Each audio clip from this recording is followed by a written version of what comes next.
Hello, everyone, and welcome to the Riv Readers podcast, hosted by Regina Library at Rivier University.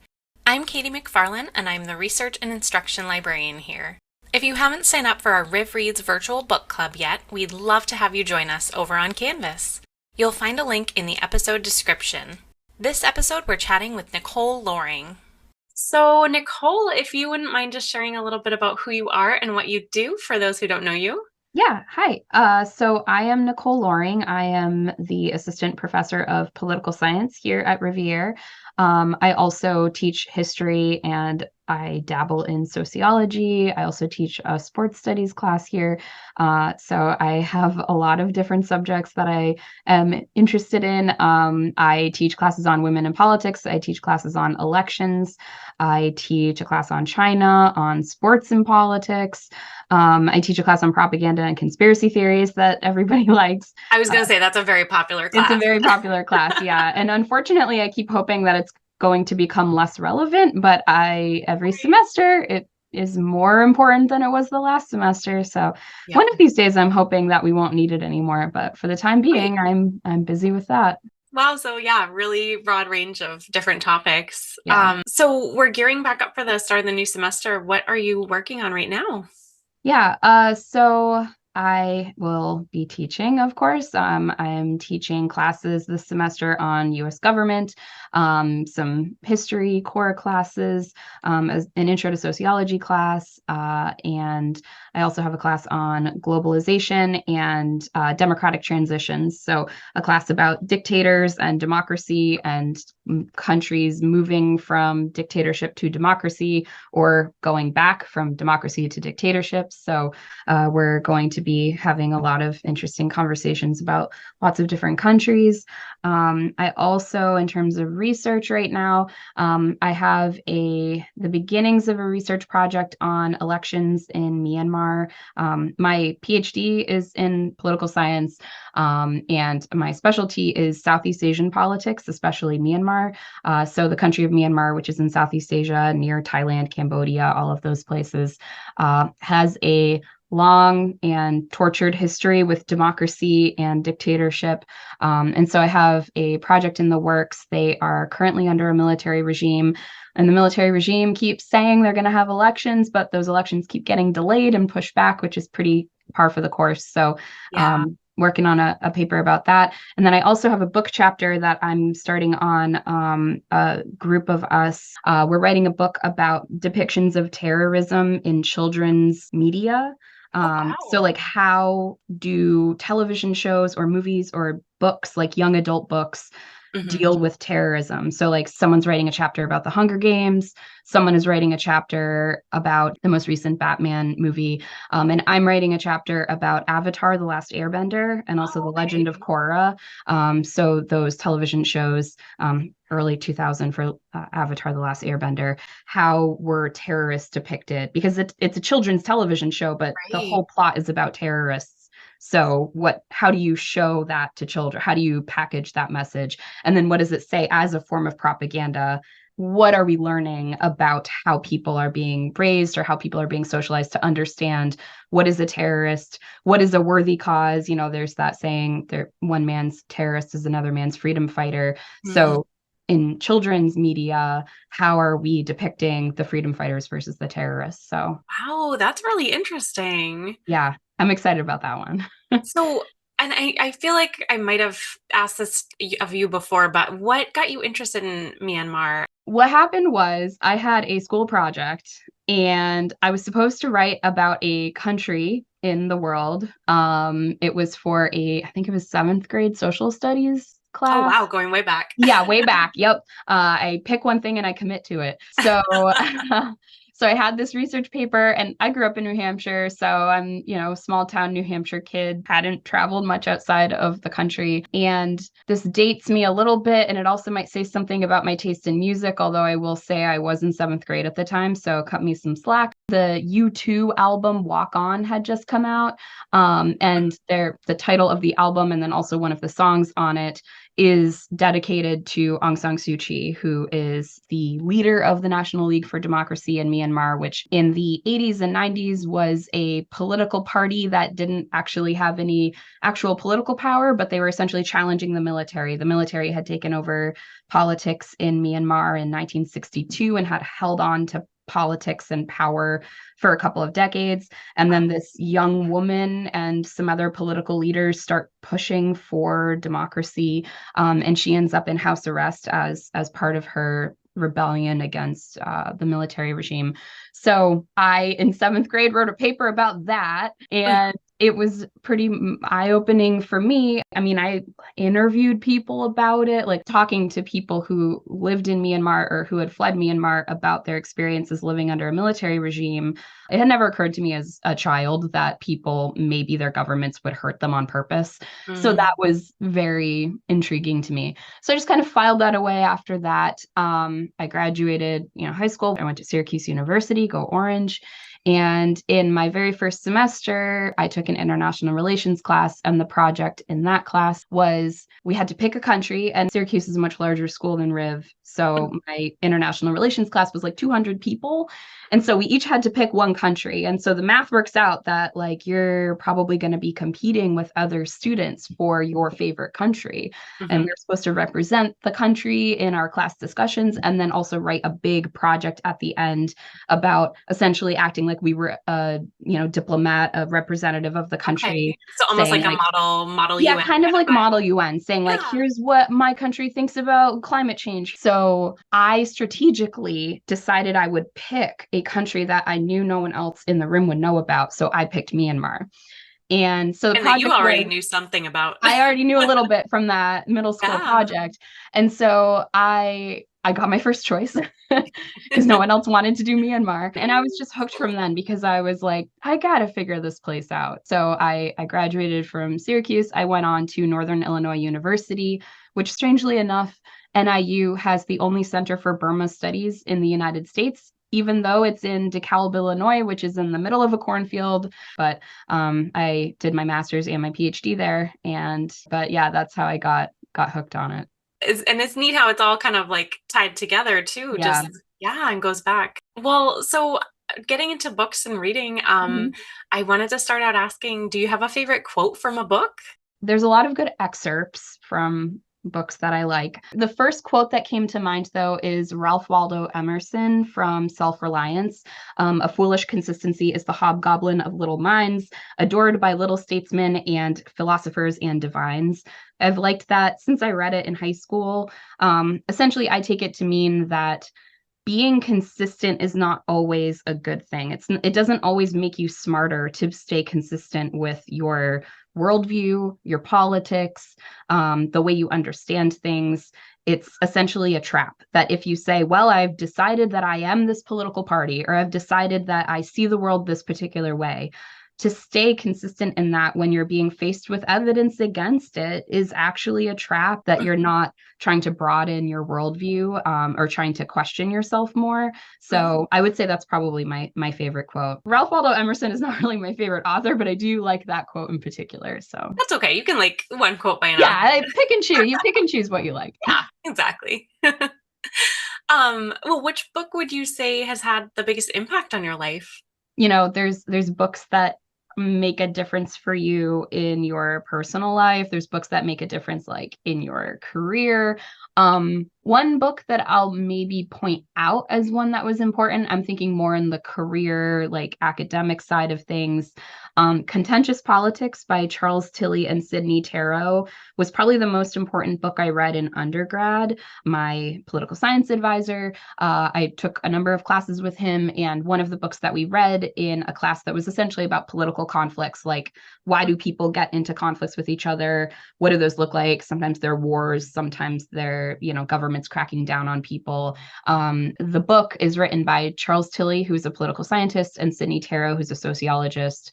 And it's about how those conflicts come to be and how do social movements work? How do people organize against their government and all of those things? That book was the first sort of step into real academic reading that I I read as an undergrad where I was like, this helps me understand this thing I really want to know about, which is what is going on in Myanmar. It gave me a theoretical understanding of like, oh, you can apply this. This is a framework. You can look at how is the military behaving? How are the monks organizing themselves? How are citizens trying to protest?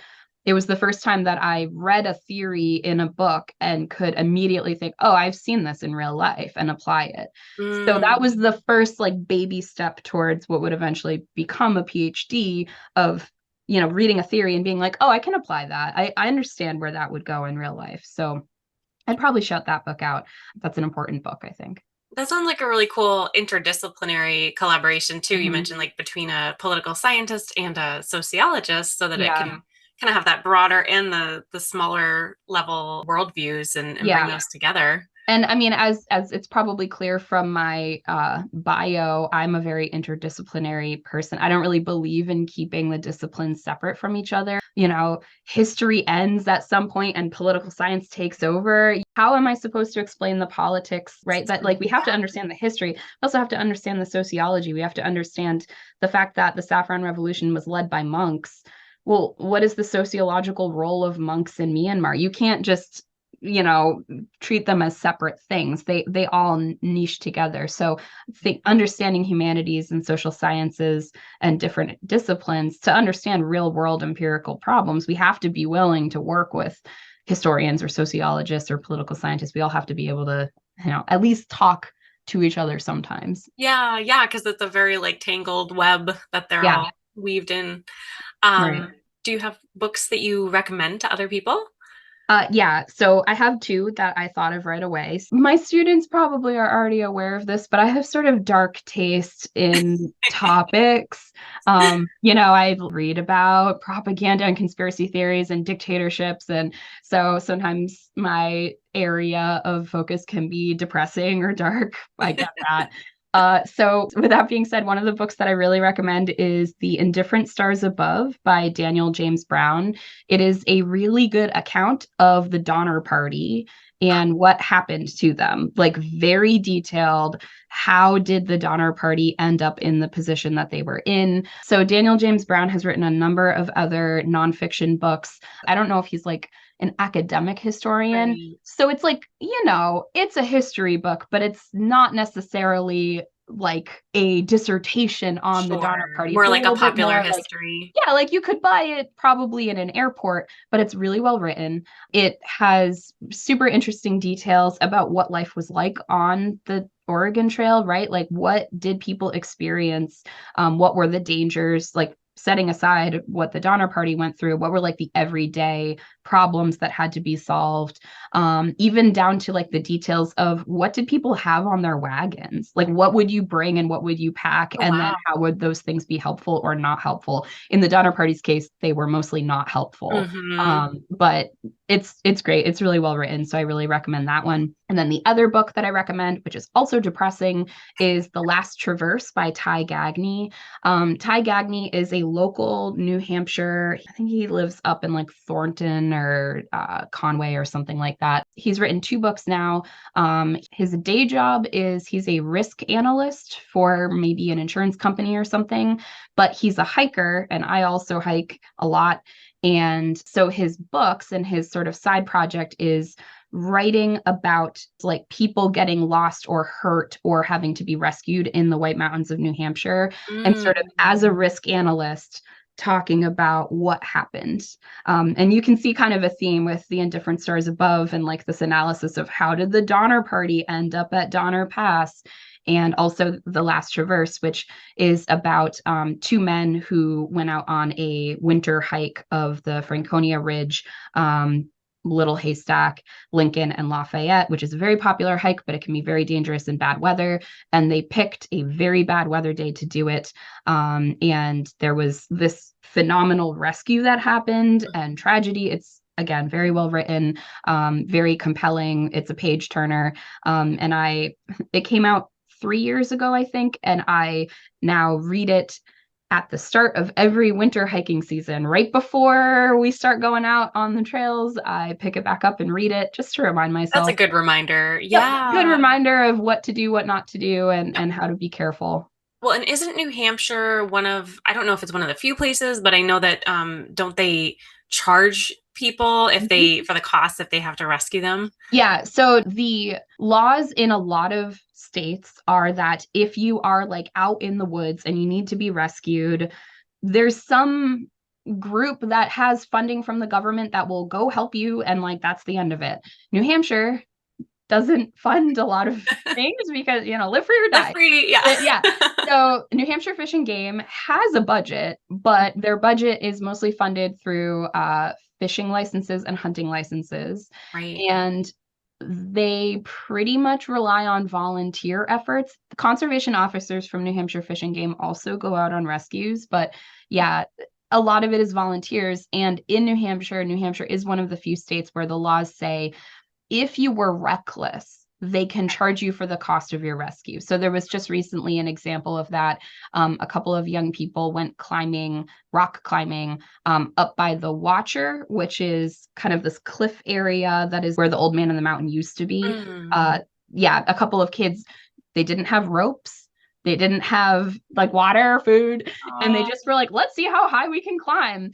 And the problem with doing that is that, especially if you're not on a normal route that other people have climbed before, you might end up in a situation where you climb up to a spot and then you don't see a way of continuing up.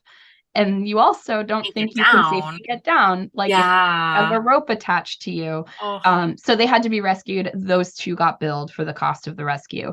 And it's, it can be expensive if a helicopter has to come get you. It's a gosh. few I can $1,000s. imagine.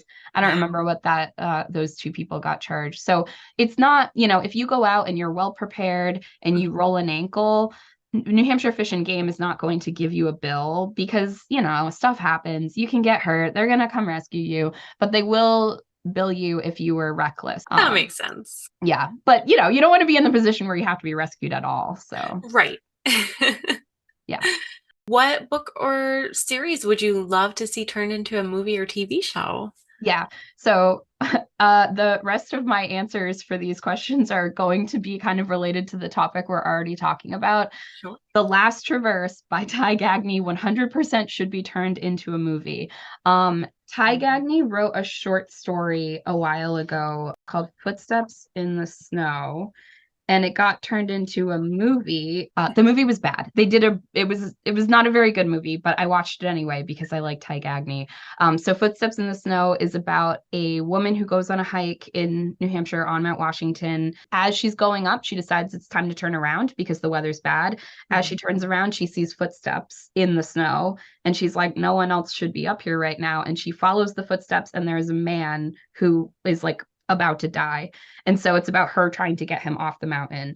She has training. She was actually a volunteer for one of the rescue organizations. So like she knew what she was doing, but it's a very good story. So he's already had a short story turned into a movie. The book, The Last Traverse, should 100% be turned into a movie. So like I said, it's about two friends who go out on a hike. It's supposed to be like this great day, and this crazy weather rolls in.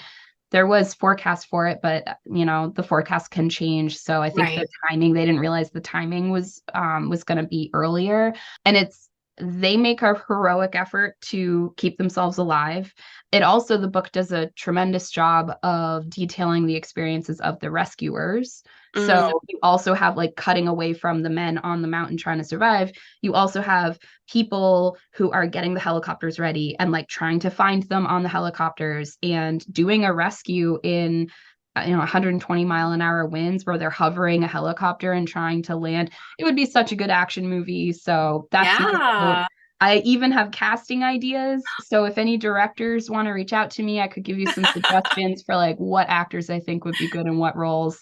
But yeah, Perfect. I would love if they would make that movie into a movie. It'd be great. No, and when was the rescue? Like, when did that happen? Do you remember? I think it was 2015. Let me take a Oh, look. okay. The book came out in 2020, if I remember correctly. Okay. I want to say it was 2014 or 2015, so it was relatively recent. Ty Gagne has another book called Where You'll Find Me. That book was his first full-length book. It's also about a person who gets in trouble, this time on Mount Adams.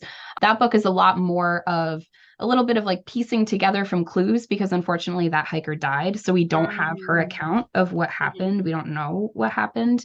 In the last traverse, there is a survivor. So we have also the actual account from the person who survived of what happened. There's a lot more detail in that book. So I prefer it just because of that.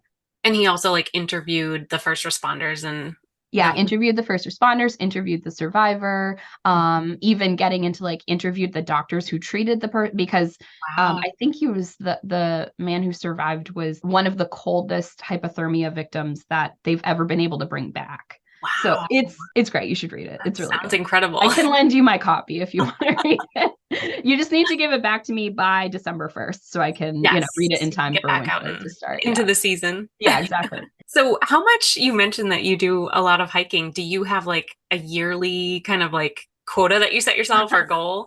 No, I probably should. In 2020, I was hiking a ridiculous amount because, what else were we gonna do? Right. So I've toned down a little bit. I don't go out twice a week like I used to. Because, now we are able to go out in the world and see friends and I bought a house. I have other things going on, but yeah, I do hike quite a bit. So New Hampshire has 48 4,000 footers in the White Mountains, which are mountains that are higher than 4,000 feet. That's tall for the East Coast. Out west, they have bigger mountains. Although I will say the mountains out here, the trails are much harder. And also, if you go out to Colorado and you hike in the Rockies, if you hike a 14,000 footer, the starting point is at 10,000 feet already. So like you're still kind of climbing the same distance. So I'll mention that like where it's about the same kind of hiking. The trails are just in New Hampshire, they just built the trails to go straight up the mountain instead of going back and forth. So it's a lot steeper and rockier. So I finished all 48 of the 4,000 footers in 2020. I'm now working on what's called the grid. So the grid is you do all 48 of the mountains in every month. So I have to do all 48 in August. I have to do all 48 in September. I have to do all 48 in October. So that's why I hike so much is that, it's August. So I'm looking at my grid and I'm like, oh, I need Pearson Eisenhower for August. So I'm working on my winter patch. But yeah, I'm also, and that's the other thing is when you do the 48, you get a patch, which is worth $1. But, it's, that's a big accomplishment. It's a huge accomplishment. Yeah. I'm very easily motivated by things like stickers and patches. So I'll do all of this work. I'll drive however many hundreds of hours of back and forth getting up at 5 a.m. if there's a $1 patch on the line. Oh, of course. Yeah. So yeah, I don't have like a set limit of here's how many mountains I need to do. I probably climb about 50 mountains a year. I'd have to check my list. So it's something like that. And you keep it up during the school year? Oh, yeah. Yeah? Wow. Yeah. So we know where you are on the weekends. Exactly. Yeah. So if any student emails me on the weekends and they're like, why am I not getting a response until Monday? It's probably because I'm somewhere in the mountains and I don't have email access. Zero service. Yeah. Yep. No service. Yep. Well, I just have one more question. Whether you have any guilty pleasure books? Would you believe it? My guilty pleasure are hiking disasters, mountain rescues, survival stories. So I really do like the books about New Hampshire, but I also really like books about Mount Everest or K2, like any of those. So Into Thin Air by John Krakauer is a great book and very controversial because a lot of people don't agree with his account of what happened. That's a book about the 1997 Everest disaster where a bunch of people died because of a blizzard that rolled in. There's quite a few books that are written in response to his book saying like that's not what happened. So I like the drama. And I was going to say that's kind of fighting about what happened. Like a historian's perspective and like historiography. Yeah, right. And just about, like even eyewitness accounts. I don't necessarily think that everyone but one person is lying when they all disagree about what happened, right? They were all hypoxic, like meaning they didn't have enough oxygen going to their brains because they're way high up on Mount Everest. they had just climbed Mount Everest. So, you're pretty tired at that point. They're in survival mode. So our brains are funny, and the things we remember during traumatic events are going to differ wildly. So it's really interesting to read differing accounts of the same disaster and to like think about, certainly some people have, axes to grind or maybe their reputation to save. There's a few people who were semi-villains in John Krakauer's version of events. And so they're usually the people that wrote their own books, because they're defending their own reputation. My side of the story. Yeah. Yeah, here's my side of the story. Another good book about Everest is Dark Summit. That's by Nick Heil. So it's more recent disasters. Again, I think that was like 2010 or something. That was a pretty bad season on Mount Everest of like lots of people getting hurt. And like what happened there was the big controversy was one of the climbers sort of became overwhelmed and laid down and eventually died. And the controversy was a bunch of people kept walking past him to go to the summit. And there's a lot of controversy about, the ethics of that, the morals of it. People pay a lot of money to climb Mount Everest, and they're really close. And there's also the argument that like at that point, what are you going to do for this person, right? Like, could they even be saved? And the people climbing Mount Everest are mostly amateurs. It's not like they're all professional search and rescue people. They do it for a hobby, so they wouldn't necessarily be able to help. But yeah, those books are good. For New Hampshire books, other than Ty Gagne's books, I also like Not Without Peril by Nicholas Howe. That's about climbing Mount Washington in particular. So it's all like people who died climbing Mount Washington going back to the 1800s. So that's another kind of history book. And then Critical Hours by Sandy Stott. Sandy Stott I can't remember if Sandy Stott still writes the accident summary in Appalachian Magazine. But the AMC, the Appalachian Mountain Club, has a publication that comes out quarterly, and they publish an accidents report of like in the Appalachian region. So on the Appalachian Trail, which includes New Hampshire, what were the people who got rescued, people who died, what happened. And the person writes kind of an analysis of what went wrong. So like, did this person not bring enough supplies? That's probably my biggest guilty pleasure is the accident section. When I get my quarterly magazine in the mail, I flip right to the back and read the accidents first. It's kind of like people who read the police logs, like, or the police. Yeah, it's just like that. Exactly. Yeah. So 100% it's a guilty pleasure. As you can tell, I love to talk about it and read about it. I don't know. Yeah, I guess the police log is kind of the best example of that, where it's not the safest hobby to have. And so you have to be a little bit aware of what's going on. And I think that part of my interest in these sorts of stories and why I keep going back to them is there's a sense of, and sometimes it's misplaced, but a sense of like, I can control the outcome if I have enough information, right? Yeah. Like if I can figure out what that person did wrong, I won't make the same mistakes. And now that is, a problematic way of thinking. If we get too comfortable, if we think, oh, well, I would never make that mistake. Like I'd bring enough water or I'd bring a sleeping bag. Yeah. You can still twist an ankle and then you're still in trouble. So it's not to say that informing yourself about those things will like save your life. Definitely.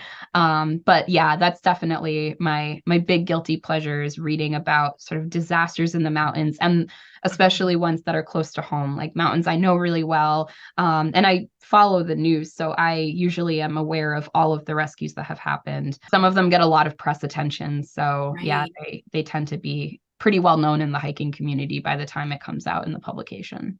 It's just funny, like that seems like a very historian kind of thing to do, is to be like, okay, what have these other people done wrong, and like what can we learn from it, going forward. And I didn't think about it that way, but I guess that's true. I was just thinking like maybe this is how I'm dealing with my anxiety, but yeah, maybe it is. It's very much a like, if I curate enough information, if I know exactly what happened at different times, I'll learn and from the do past. Better. So yeah, maybe that's my historian nature coming out. I know you mentioned hiking out west. What's the biggest mountain you've climbed, or would you have any interest in climbing, some of the really big peaks? Oh yeah, that's a good question. So I haven't climbed much out west. I did hike in Yosemite. I went to the Yosemite last year. I did not do Half Dome. I would do Half Dome, but you have to enter like a lottery and there's a line. If I could do Half Dome without a line of people, it would be one thing. But Half Dome has these cables on the really steep section where you like kind of hold on to it while you climb up. You're not roped in, you're just like holding a rope. And there's a big conga line of people because it's really popular. And then you get all these situations where like someone freaks out and wants to turn around, and then you have to somehow like shuffle out of the way and let them. That part, I don't think I could handle. The like having other people trying to push past me, I wouldn't like that very much. So I didn't try to hike Half Dome, but I did do other hiking. The highest elevation I've ever climbed is I did the Annapurna circuit in Nepal in 2018. So the highest point there is Thorongla Pass. The elevation is 17,769 feet, slightly higher than base camp of Everest. So base camp of Everest, that's right in the neighborhood of it's Everest. in the neighborhood of base camp of Everest. Yeah. So that's pretty high, and you feel the lack of oxygen there. I definitely was a little bit hypoxic. You just feel a little slow. Headaches are pretty common, right? Like I had a daily headache because you're just not getting enough oxygen. And it's interesting, as soon as you go over the pass and you start hiking down, you feel way better. So it's a very strange physical, you're going up and you're miserable and it's getting worse. And then you start going down and you're like, oh, I could run a marathon right now. So the human body is very strange. We're very delicate, and we can only handle slight variations in the exact environment that we live in. And if anything changes, we can barely handle it. So but Thorongla in Nepal is the highest I've climbed. And were you over there like for something else, or did you travel just to do that? I traveled just to do that. So I was in my PhD program, and I don't know, I managed to finagle like a 2-week break in November where I didn't have any meetings, and I was like, oh, I could go to Nepal. So I did that. Figured, I may as well do that before I got a full-time job. So absolutely. Yeah. Oh, that's so cool. Yeah. So Nepal's a great country. So I do recommend that for people who really like hiking. And the treks in Nepal don't all go super high. So if you're worried about, the issues with high altitude sickness and things like that, you can trek in Nepal without going really high elevation. Well, thank you, Nicole, for sharing not only your hiking experience, but also, book recommendations. And I've loved hearing about all your adventures. Yeah, of course. Happy to share book recommendations. And I hope that you have an awesome start to the school year. Thanks. If you'd like to follow us on social media, we are at Regina Library on Instagram, Facebook, and YouTube. And you can always reach us through our website. It's been great having you here, and we'll see you again next time.